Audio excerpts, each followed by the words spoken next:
How to add multiple bank accounts to PayPal.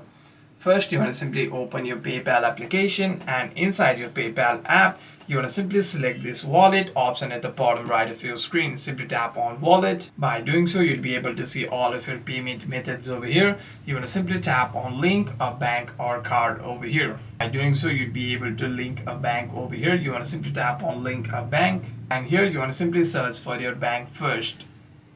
If you have an account on these popular bank, you want to simply tap on these banks options over here as well. And after that you'd be asked to log in into your account. You want to simply type it out your user ID and password over here of your bank account and tap on log in. After you have logged in, you